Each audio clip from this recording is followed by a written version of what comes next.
It's Tuesday at 12:30 on another glorious day. Wherever you are in the world, I hope that you're having a fabulous and a glorious day too. And I'm so, so pleased that you can join me again and my special guest this week for this week's edition of the Mindset Michele TV show. And this week, we have an extra special treat for you. We're so, so happy that you could join us with the fabulous Rodney Marks. Hello, Rodney. Hello, Michele. Hello, everybody. Hello. So Rodney has a very, very interesting and varied career because he has 350 different characters that he performs as a comedian. And he's also appeared over 3,500 times in different live shows. So that's a lot of live shows, Rodney, and a lot of different characters. But I'm sure that everybody's really interested in how did you come to be a comedian and how did you come to be not just a comedian, but doing comedy hoax and comedy impersonation? It's not something you really hear about every day. Well, I trained to be an actor, and then I worked a little bit as an actor and 12 years as an arts administrator, and doing very grown-up jobs. And then when I became grown-up, I think, I decided that that wasn't much fun at all. I'd much rather be having more fun. And so I'd learned some management skills, not great management skills, and certainly not very good financial skills, but management skills. And so I decided, to be a solo performer. And in a different century, it might have been good to have been a dramatic monologuist. But these days, and for the last 30, 40 years, really you have to be a comedian.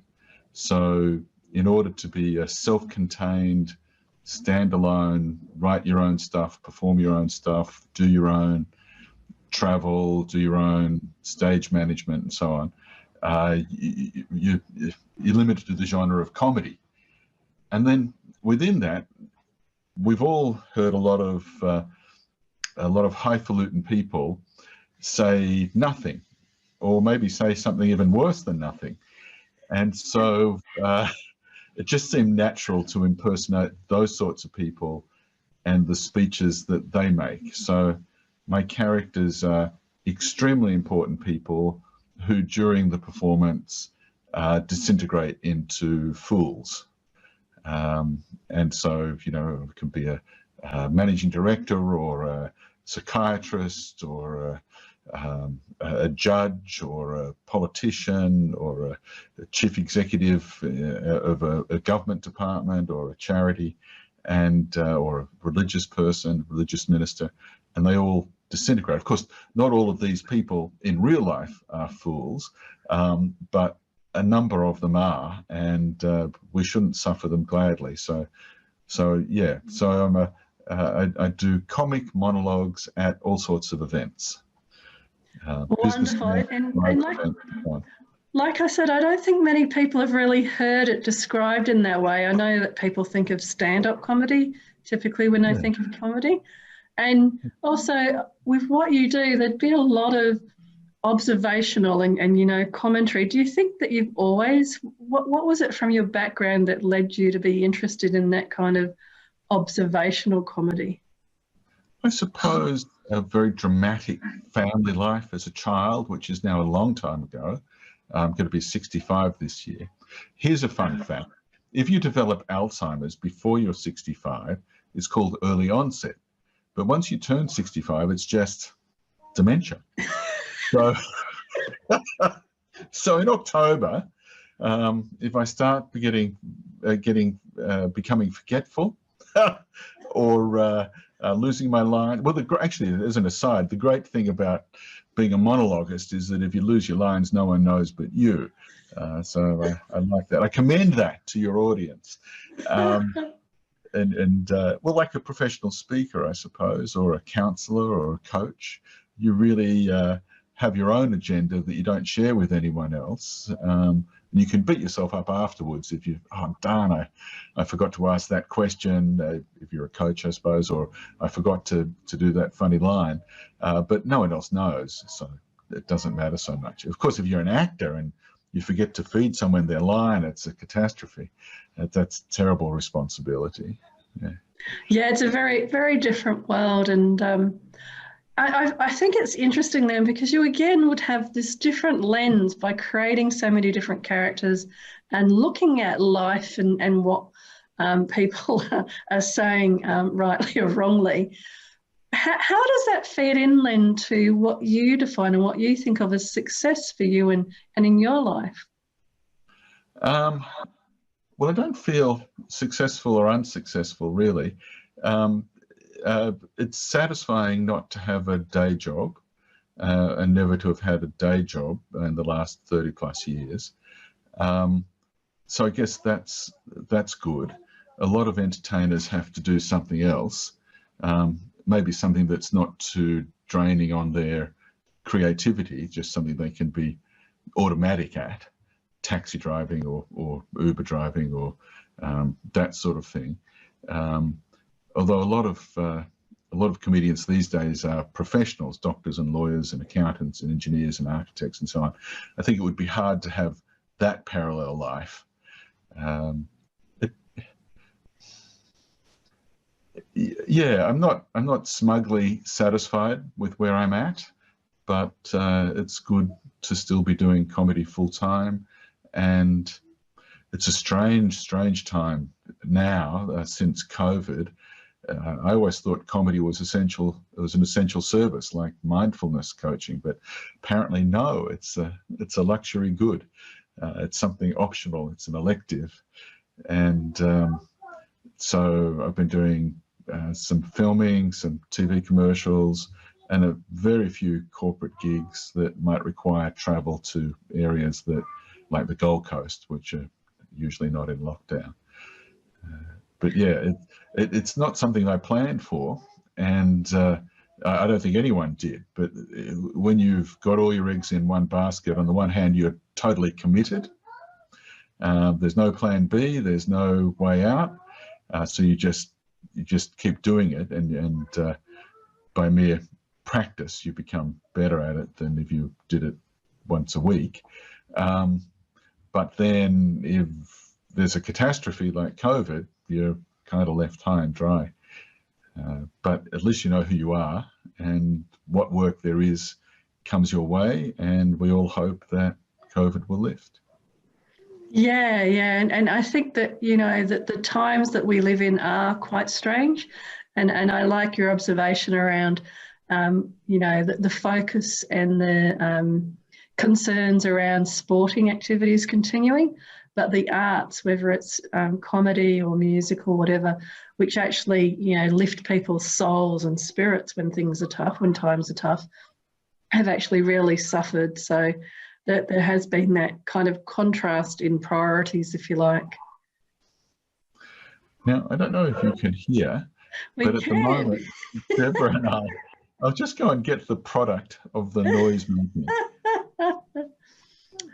So Rodney's just going to grab his beautiful little granddaughter, who we're very lucky is an extra special guest as well on the show, who may be joining us with her grandfather. So here we go. This is Hannah. Hannah, this is Michele. Michelle's a friend of Popper's. Hello, and beautiful. Hannah is meant to be asleep. Aren't you? You're meant to be asleep, but you're in your cot. You're in your cot. So this is one of the joys of COVID. We get to see more of Hannah because her parents, who are documentary filmmakers, our son Joshua and daughter-in-law Carly, doco.tv, they are working from home, and it's hard to work from home, isn't it, Hannah? Oh, okay. Hello, Hannah. You say bye-bye. Oops. You say bye-bye. Bye-bye. Bye, Hannah. Good girl. Have a lovely sleep, Hannah.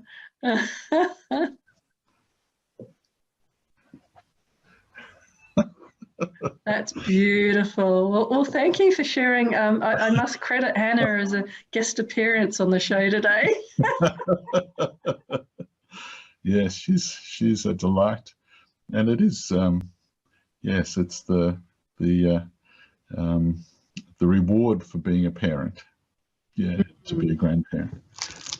You know why grandparents and grandchildren get on so well? Why? Common enemy.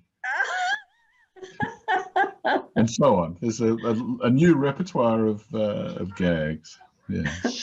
I'm sure that COVID has also provided a whole new repertoire of gags around being in lockdown, and it applies to you unless you're a football player or a politician, or all of those other categories where you don't have to wear masks or not have parties. All of those sorts of exemptions. Well, we're in Waterloo, next to the Meriton Service Departments, where there's been an outbreak, and so now at our apartment building's entrance and next door, there are police and security guards.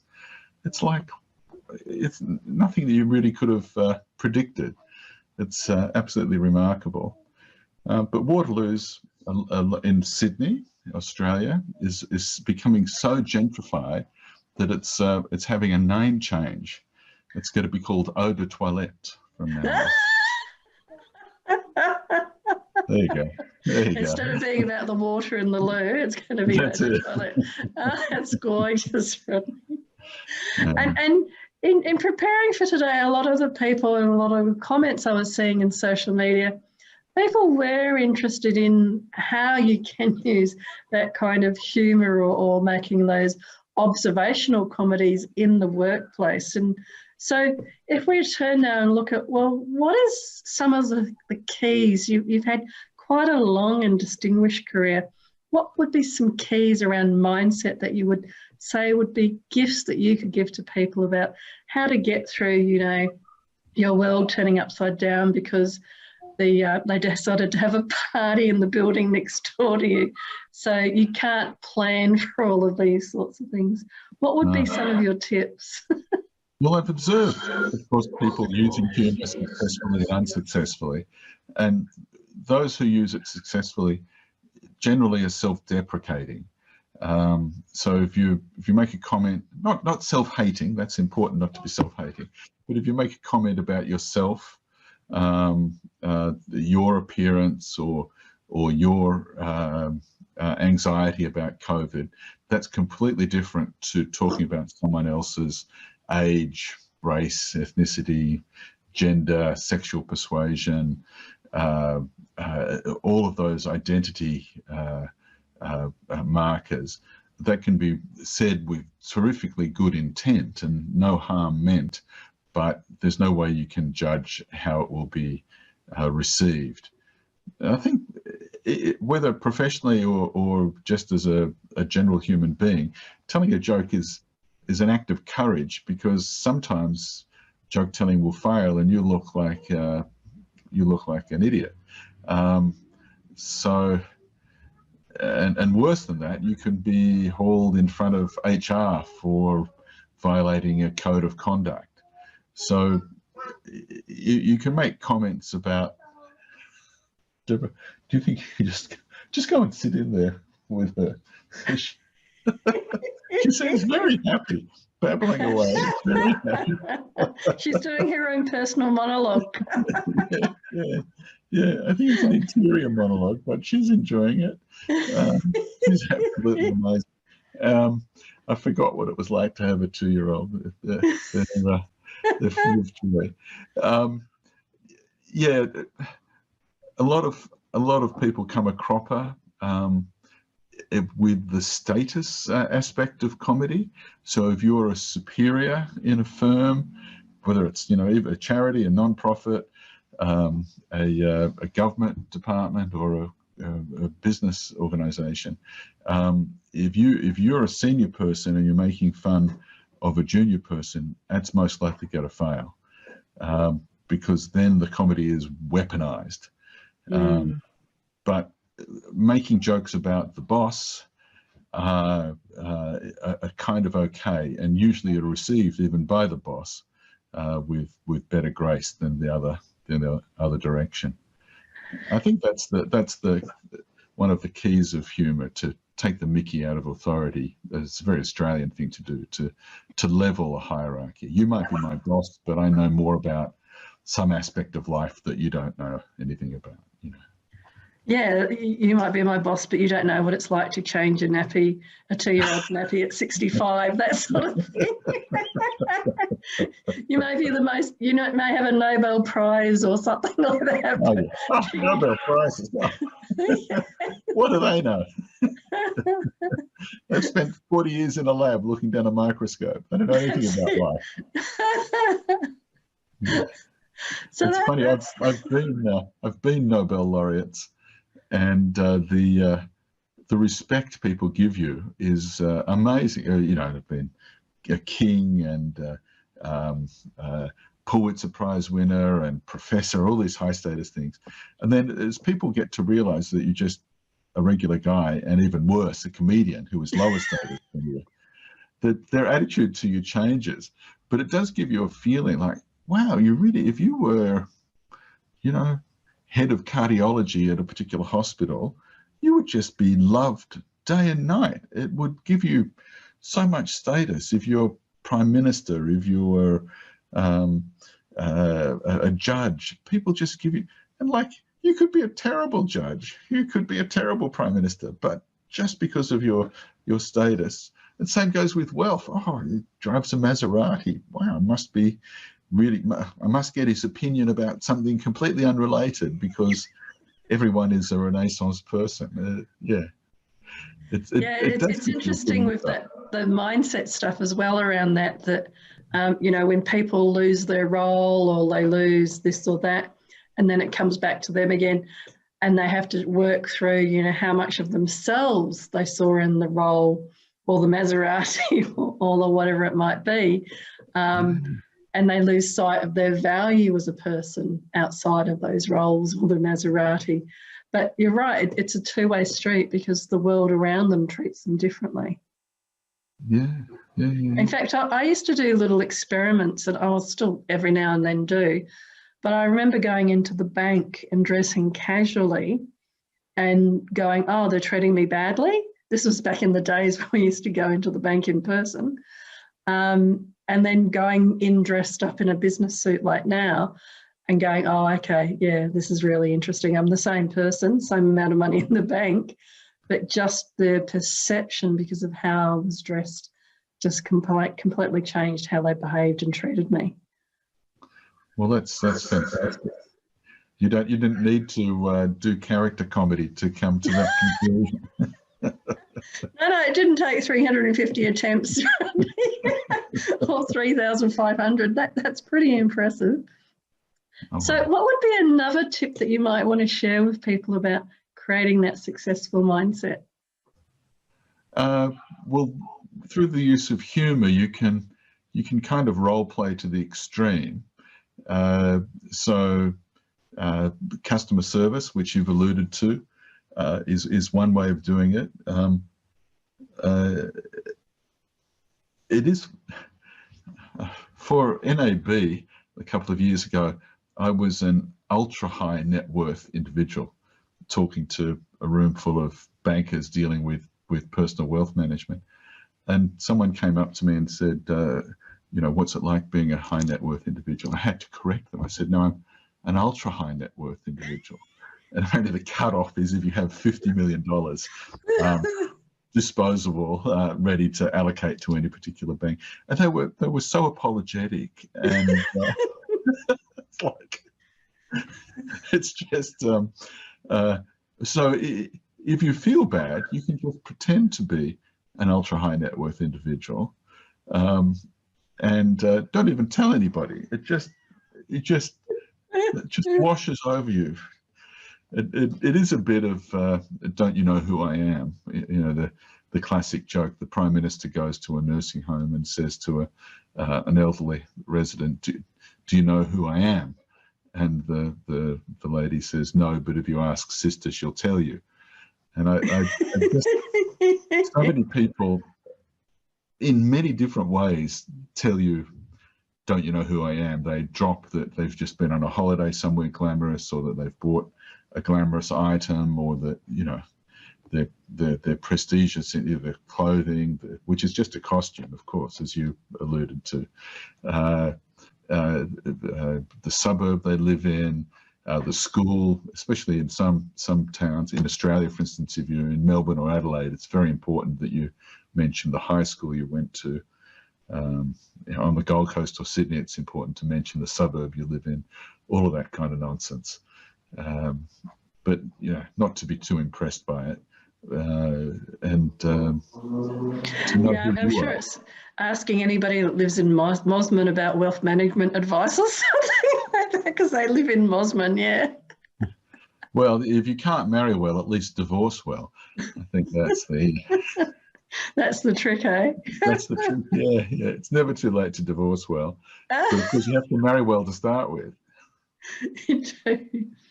And I Well, like that about role playing, because again, in my world, it would be acting as if, so building that confidence. So you role play, you know, somebody that's confident going for the job that you want to get, or role play getting the clients that you want to get by actually, like we're alluding to, that, you know, presenting the image that you think the client wants to see, so that they then buy the services from you or buy the products from you as the ultra net high worth in whatever field that you're in.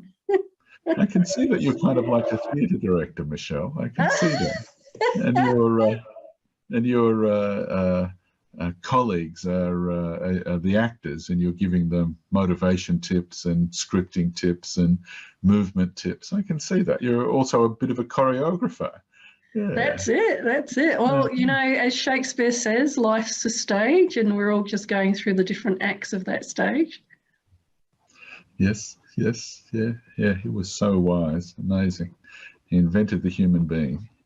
He did. He said a lot of different profound things at the time. And a third tip, maybe, what would be a third thing that you might share with people today? You know, sometimes I go for auditions for a TV commercial or something, and there's no connection with how I feel I did, and how and whether or not I get the work. And you never know whether you get the work until sometime afterwards, or almost never. And so I have a database for my comedy performances, and I self-evaluate, and I also rate what the client says. So my self-evaluations go from pathetic to okay to good to great to career high, of which there are very few, obviously, by definition. And the client's feedback, which could be booking for another gig or a testimonial or something like that, the client's feedback I just rate, you know, A, B, C, D, E. And there is no overlap. There is no overlap. It's amazing. I've over thousands of performances. So either I'm too self-critical, or a lot of time the people who book a comedian, it's their first and perhaps their only time when they ever book someone. So either they expect them to be brilliant, or they have no expectations, you know, and it's easy for you to exceed those expectations. It's just like you're forever educating clients on what to expect. Yeah. So don't take praise, don't take criticism, but be brutal with yourself. Yeah, self-criticism, self-praise. And that's a really important point, I think, about listening to your own feedback, as opposed to what the world or the what's happening outside says to you. Most people do know, I think, if they do well or don't do well, but they may not be as brutally honest, like you're saying, with themselves, and that can skew their own results. But also then, really importantly, like you're saying, not using it to keep flagellating yourself, but to, you know, learn from and develop and grow. Yeah. I mean, you and I are both involved with the Professional Speaking Association in Australia.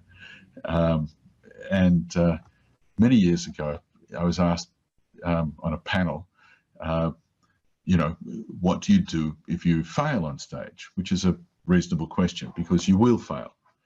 And I said, you know, you just deal with it, speak to a friend, you have a cohort of a support group, and you try and minimize the distance between events. And sometimes it's something extraneous, the lighting, the microphone, the stage, but mostly it's your fault.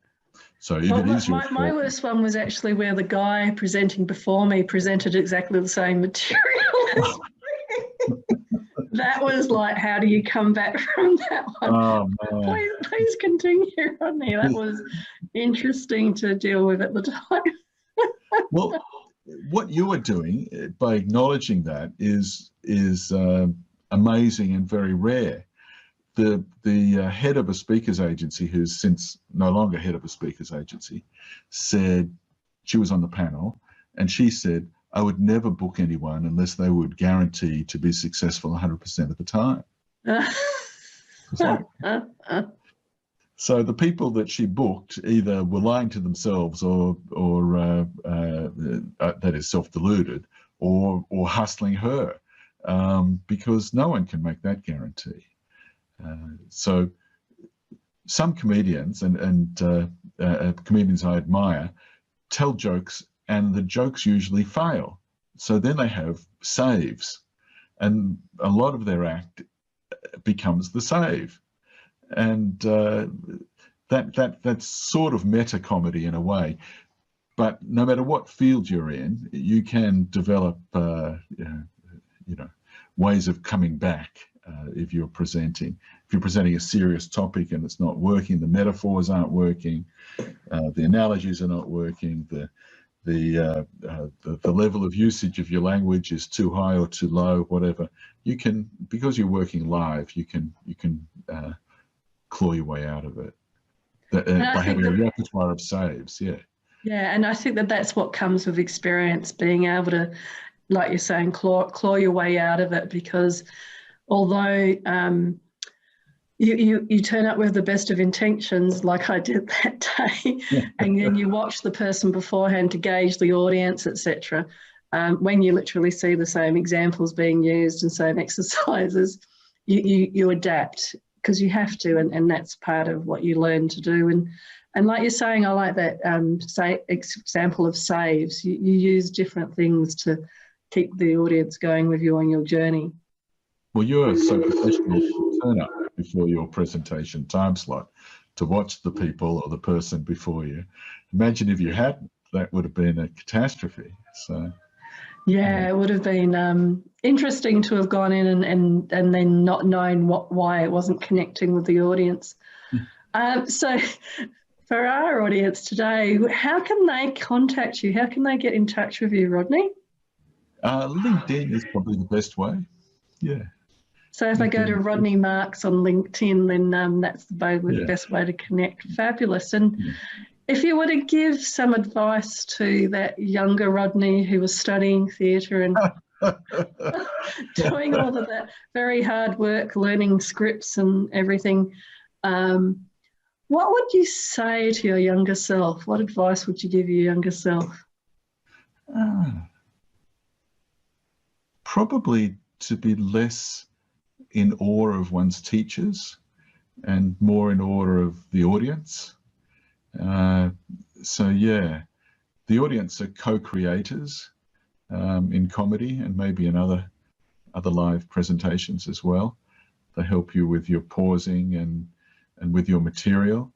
But I was very over-influenced by my teachers who, on reflection, you know, you've got to follow the money. They're being paid by a university, not by the audience. Yeah. And so, yeah. And maybe their view of the world was a generation out of date. It's quite good being a comedian, because you don't seek approval from intermediaries. But unfortunately, that's it for today. So thank you so much for coming on the show, Rodney. Thank you, Michelle. I appreciate it. I'm a big fan of yours, and I know you visited my family and myself at our work at Fox Studios. It was good to see you there. Hope to see you there again.